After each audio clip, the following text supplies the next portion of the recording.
Estamos acostumbrados en las películas a escuchar que cuando arrestan a alguien, lo primero que se le dice es que todo lo que diga podrá ser usado en su contra.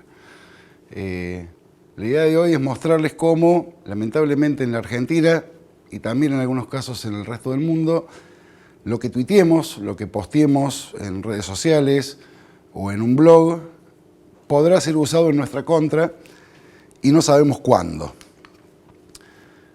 Desde hace unos años en Argentina se puso de moda, en los ámbitos de seguridad, el término ciberpatrullaje, ¿sí? Que da la idea de un patrullero recorriendo las redes al estilo de lo que estamos acostumbrados que se haga en el espacio público, en las calles, en las plazas.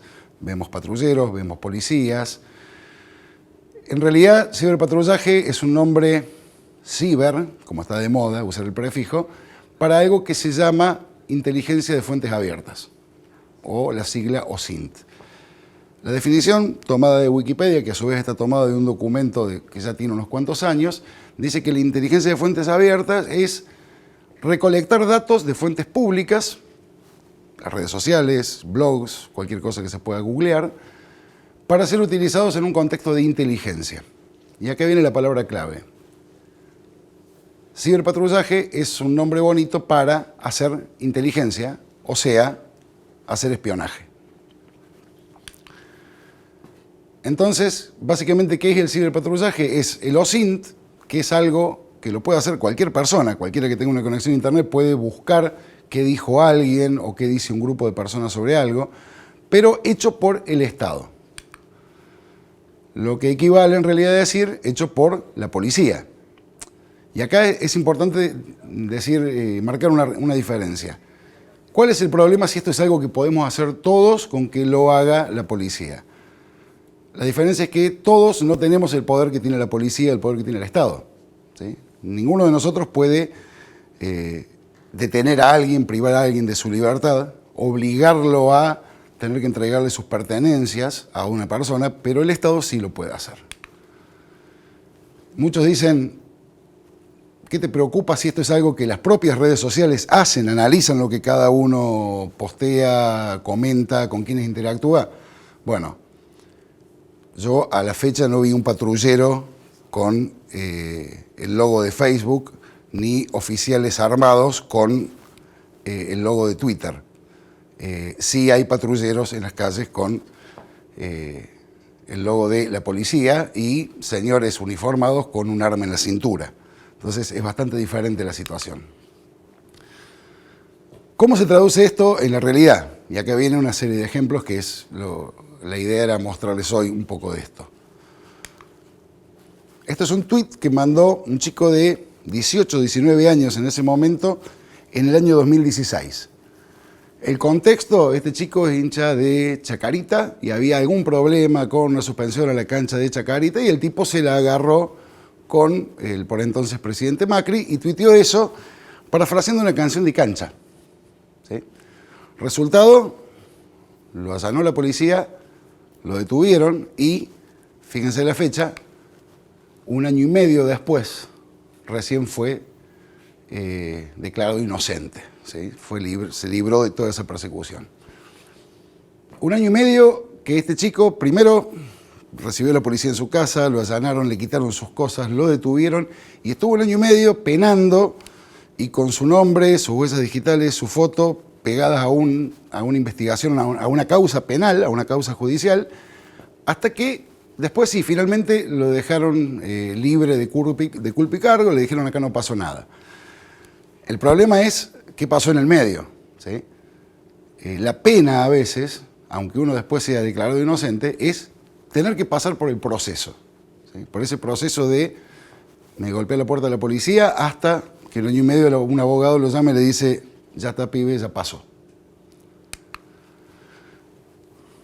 Y después muchas veces también la consecuencia es esta. Este es un caso de un tipo que también usando redes sociales había amenazado con poner una bomba en el Monumental, la cancha de River, en la Bombonera, la cancha de Boca y en la Casa Rosada.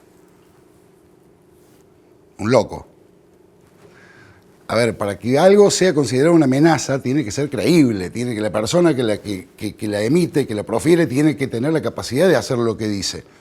Si yo mañana amenazo con voltear todos los aviones que estén volando sobre el suelo argentino, difícilmente lo puede hacer, entonces no resulta muy creíble. Pero acá, ya por la sola amenaza, se lo detuvo y al otro día la ministra Patricia Bullrich tuiteó una foto del documento. Y lo mismo hizo, casi en el mismo momento, el Ministerio de Seguridad. El detalle es que, si ven, está blureado el DNI, el número de DNI, está blureado el apellido y parte de la cara. Pero si uno ampliaba la imagen adjunta en el tweet, el código de barras se podía leer y ahí están. Nombre, apellido, DNI completo, fecha de nacimiento. ¿Sí? O sea, escracharon a una persona que todavía ni siquiera había tenido la posibilidad de defenderse ante la justicia, ¿sí? Ni hablar de llegar a un juicio. Otro caso que también fue bastante comentado fue el de esta amenaza. Esta persona que en Facebook le escribió a Macri que la hija no iba a desaparecer, una serie de insultos que ustedes pueden leer ahí, y le ponía un arma, como diciendo, uno podría entender, la voy a matar. Nuevamente salió la por entonces ministra de Seguridad y dijo esto. ¿Sí? La detuvieron y la pusieron a disposición de un juez.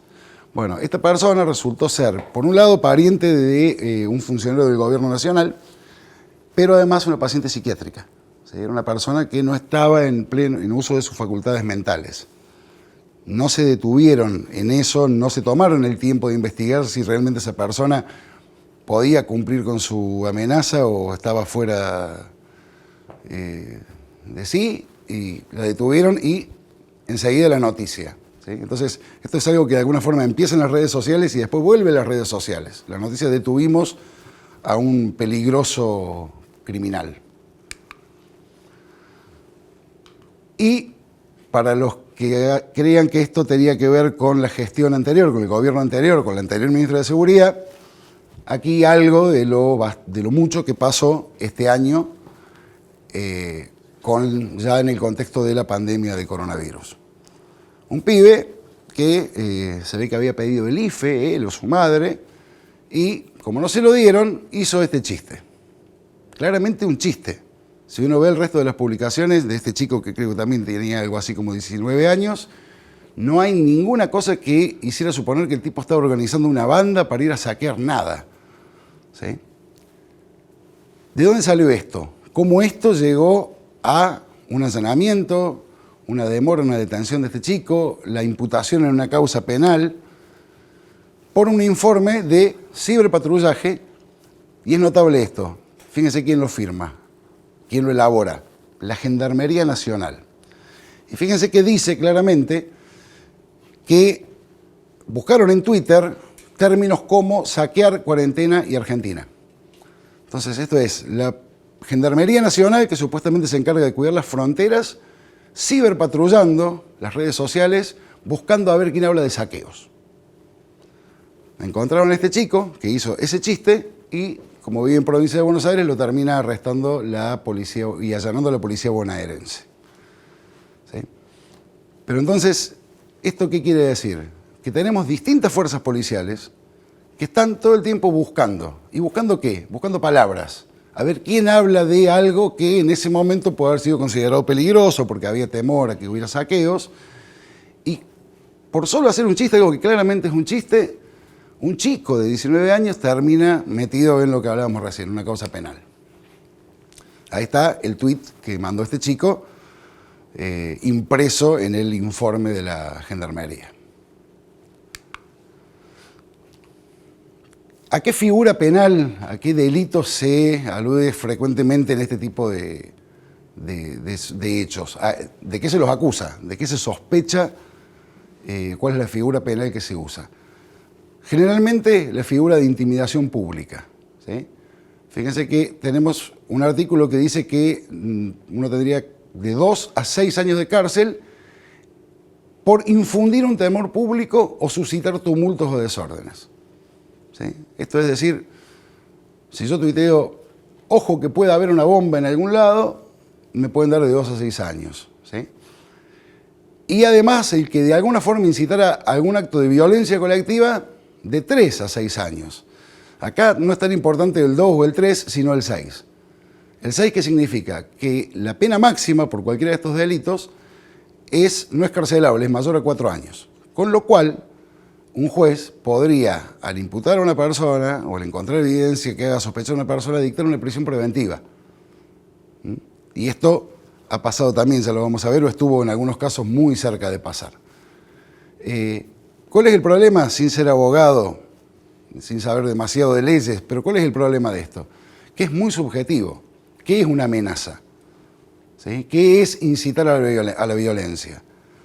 Si yo digo, habría que tirar una bomba en algún lado, no estoy diciendo que yo lo vaya a hacer, pero estoy incitando a que otro lo haga. ¿A alguien se le va a ocurrir tirar una bomba? Para lo cual primero tendría que tener una bomba y después tendría que tener un avión o algo parecido. Porque yo lo diga en Twitter no resulta muy razonable, pero muchas veces basta para iniciar una investigación penal. ¿Qué pasa en el resto del mundo? Acá tenemos una nota de febrero de 2017, donde se nos cuenta que a la fecha ya había habido en Twitter más de 12.000 amenazas de muerte al presidente Donald Trump. ¿Sí? Chiquito ahí hay un caso de alguien de Ohio que tuiteó: el objetivo de mi vida es asesinar a Trump. No me importa cuántas condenas me tenga que comer, ese hombre merece que lo maten. Bueno, ese es el único caso de alguien que fue imputado de un delito, ¿sí? Entre más de 12.000 amenazas varias, ¿sí? Porque el tipo lo dijo de una forma bastante en serio, ¿sí? Entonces, creo que no terminó preso de todas formas, pero fue el único entre 12.000 que tuvo un problema legal.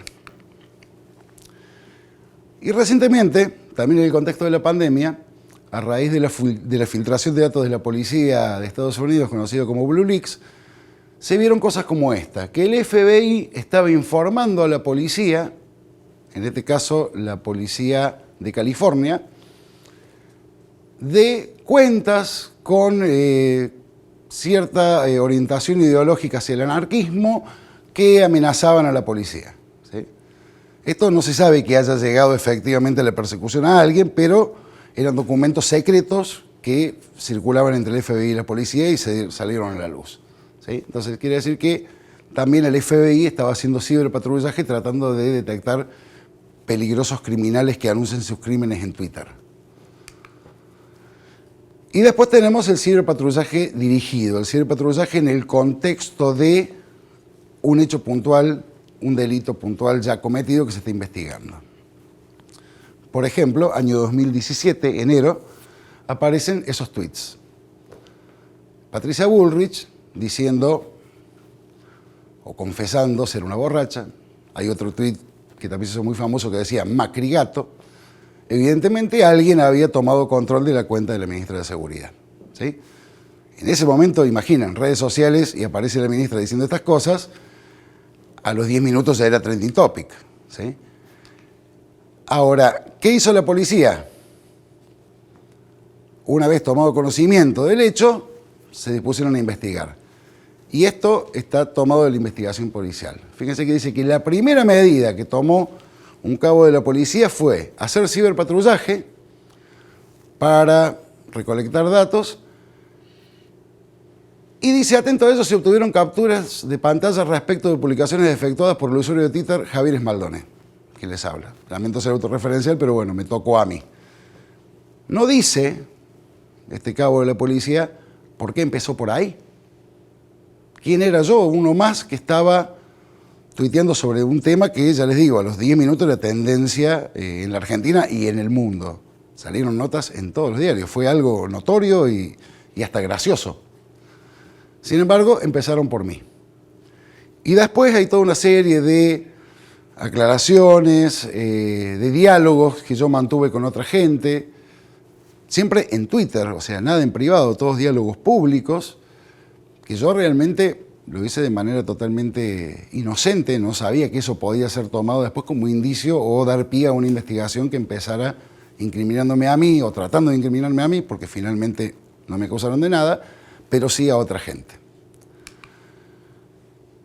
20 días después de ocurrido ese hackeo, la ministra ya decía, detuvimos a los responsables, ¿sí? O sea que para el caso no solamente los detuvieron, sino que también ya los juzgaron y los condenaron, según la ministra. En realidad en la causa ni siquiera estaban procesados los supuestos responsables. Y atrás de ese tuit siguió la policía mostrando quiénes eran los dos responsables. De esos dos responsables, el de la izquierda después fue procesado, el de la derecha fue dejado libre de toda sospecha y en cambio fue procesado otra persona que no figura ahí. Se la apuro por decir, resolvimos el caso. 2 años y medio después, agosto de 2019, justo después de las elecciones primarias nacionales, aparece ese tuit, anunciando una filtración masiva de datos, 700 gigabytes decían, después fueron algo así como 300 creo, con datos extraídos, robados de los servidores de la Policía Federal. ¿Qué hizo la policía? Otra vez, ciberpatrullaje. Y otra vez empezaron por quien les habla, ya con el antecedente de que algo había tenido que ver supuestamente con el hackeo anterior. Sí, había hecho lo mismo, comentar sobre el tema. Si se fijan, esos tweets están enviados por esa fecha. Estamos hablando en época de elecciones nacionales, justo después pasadas las pasos, donde yo le recrimino cosas a la ministra de Seguridad, Patricia Bullrich. Me río un poco por eso de soy una borracha, pero nada más. Y esas opiniones que a lo sumo ella podría haberse sentido ofendida y ella me podría haber demandado, si era el caso, son tomadas por la Policía Federal como indicios de que yo tuve algo que ver. Por ejemplo, ¿se acuerdan la famosa campaña del miedo, cuando se hablaba de que un partido político estaba tratando de meter miedo de qué podía pasar si perdía? Bueno, eso es un tuit en ese contexto, es una opinión política y está en un informe policial como indicio de la comisión de un delito. La policía no es que solamente haga mal el ciberpatrullaje, también hace mal el patrullaje real. Por ejemplo, ahí tienen una foto, cuando me buscaban a mí o querían saber a dónde iba, con quién me juntaba, de alguien que resultó no ser yo. Bien, ahora, después de sospechar de mí y de buscarme y hurgarme un poco, realmente hicieron un informe de unas 40 y pico de páginas, basado casi totalmente en ciberpatrullaje, o sea, en mis tweets, en mis posts de mi blog, mostrando cosas que harían sospechar que yo soy culpable. Por ejemplo, un chiste que hago con un amigo, ¿sí?, ya que el hacker se identificaba como S, entre corchetes, y mi apellido empieza con S, y a mi amigo le dicen cibergaucho, que se escribe con C, y yo le puse cibergaucho con S. Eso, según la policía, y el juez lo avaló después, me era un indicio de que yo podía andar en algo raro. Después, otro indicio es que yo soy crítico, siempre fui crítico del voto electrónico, y cuestioné algunas cosas del diputado Tonelli, de la ministra Bullrich, también sospechoso. Por ejemplo, el diputado Tonelli fue uno de los impulsores del proyecto de voto electrónico que se trató en el Congreso hace unos años, a donde yo fui invitado también a exponer, y como lo critiqué, también soy sospechoso. Se tomaron el trabajo de hacer una recopilación sobre qué problemas de seguridad yo había tuiteado, y miren las fechas. Hay tweets desde el año 2011 y estamos hablando de una investigación de 2019. O sea, 8 años hacia atrás, sobre qué cosas, sobre qué problemas de seguridad había tuiteado yo. Yo que me dedico a la informática y que en particular me interesa la seguridad informática, hablando sobre algo que tiene que ver casi con mi trabajo. Por ejemplo, un tuit diciendo que rompieron, desfaciaron el sitio del Ministerio de Defensa en el año 2011. ¿Sí? Fíjense que incluso otro gobierno. Esto es importante. El que crea que esto tiene que ver con una cuestión partidaria, fíjense que ni siquiera importa quién gobierna cuando yo tuiteo algo, sino quién lo recoge después. Otro indicio que me hace sospechoso de haber hackeado a la policía, que yo hostigo al personal policial. O sea, que yo critico a la policía en las redes sociales y que hablo de un tal Cabo Landajo, que yo no me lo inventé ni lo investigué porque sea una espía, sino que aparece su nombre investigándome a mí en una resolución judicial que fue publicada hace unos años. Ahí nos enteramos de que existía alguien así y nos enteramos de los detalles de cómo se ciberpatrulla. Ahí está, un saludo, casi gracioso, un beso del cabo Landajo, que iba a leer ese tuit, y efectivamente lo leyó y lo capturó y le puso un sello de la policía.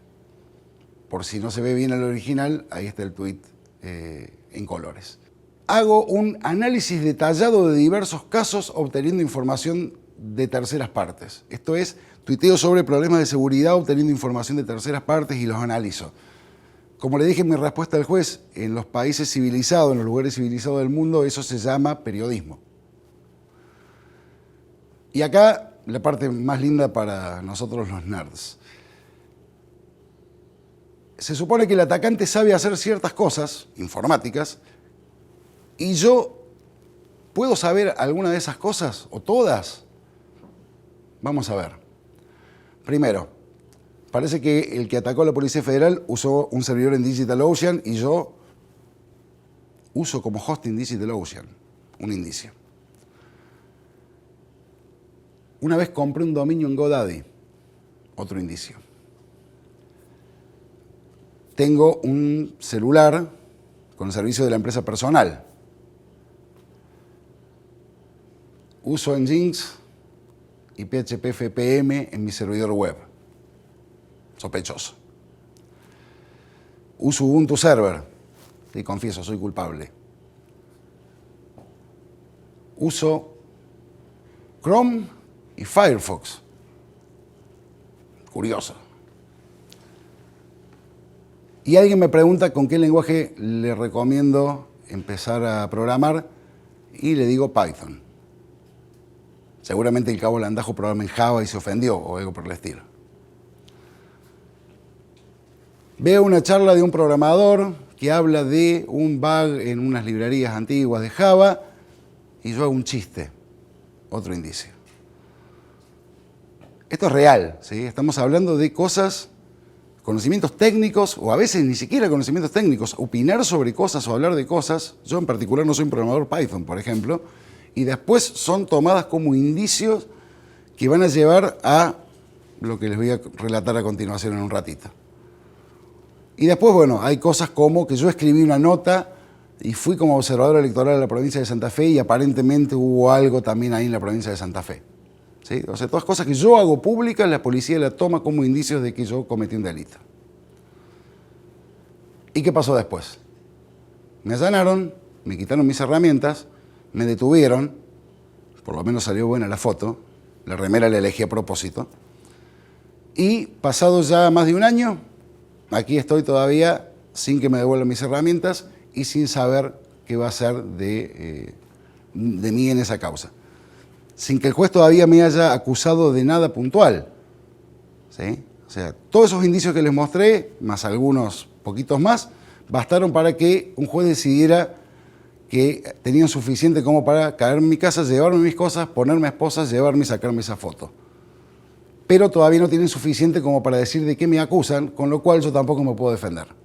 ¿Sí? Otra vez, no estoy hablando de lo que me pasó a mí exclusivamente. Les mostré otros casos. Estamos hablando de cosas que en general le pueden pasar a cualquiera y no sabemos en qué momento del tiempo. Si quieren ver el informe de ciberpatrullaje completo, está ahí el enlace para que lo descarguen. Ahí está completito, más de 60 páginas. Un caso más grave que por suerte, esto lo escribió un fiscal.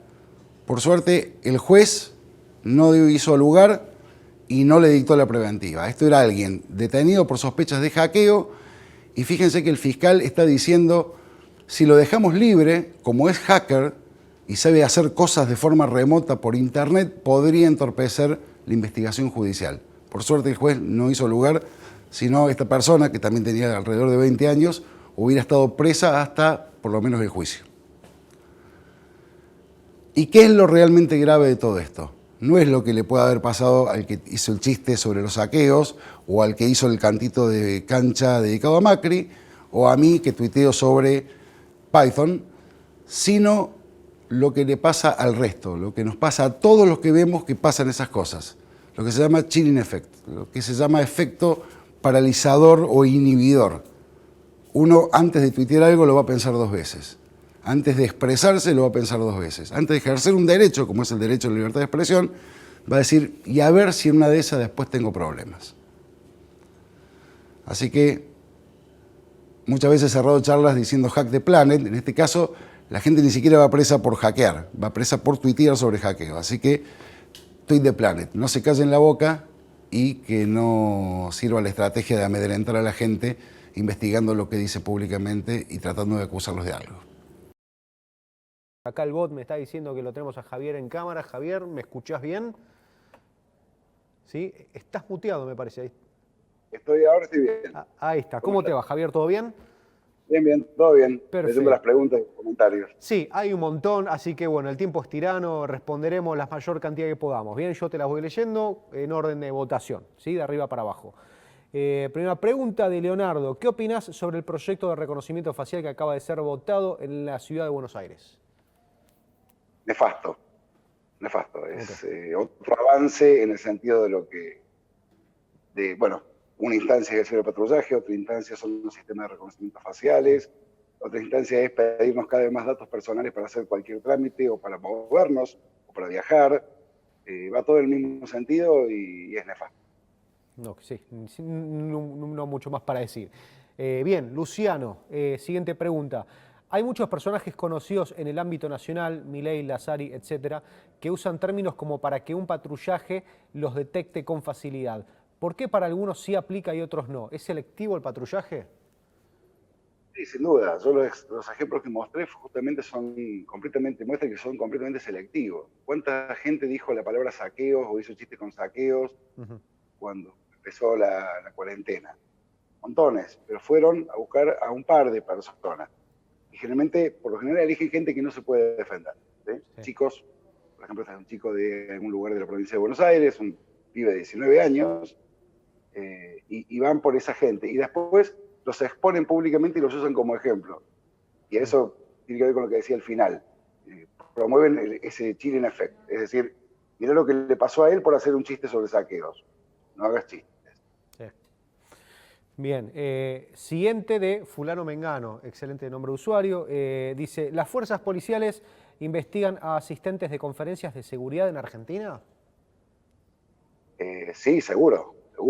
Okay. Virtuales como esta y presenciales también, sin duda. Las conferencias de informática en general están plagados de policías, servicios de inteligencia. Tenemos evidencia de eso. Yo he visto órdenes judiciales mandando a gente de los servicios de inteligencia a concurrir a una conocida conferencia de seguridad informática hace un par de años. Sí. Sí. Ok, Adrián pregunta, bueno, ¿qué pregunta, no? ¿Qué tan legal es el ciberpatrullaje? Legal es legal, lamentablemente hoy en la Argentina. Lo que Okay. no es legítimo, pero sí. Lamentablemente sí, se puede hacer, se está haciendo. Una aclaración importante, y los ejemplos que mostré, algunos son de cuando el gobierno era de otro color político y otros son del presente gobierno. Sí. Esto es algo que pasó en los años, pero continúa y ha sido avalado, y las dos ministras de seguridad, la actual y la anterior, coincidían en que esto era una herramienta valiosísima para prevenir el delito. Sí. Siguiente pregunta de Ezequiel. ¿Poner un perfil privado en Twitter es la solución? De teoría no soy abogado, pero poniendo un perfil privado uno no estaría dando permiso para que se difunda o alguien acceda a esa información. Igual.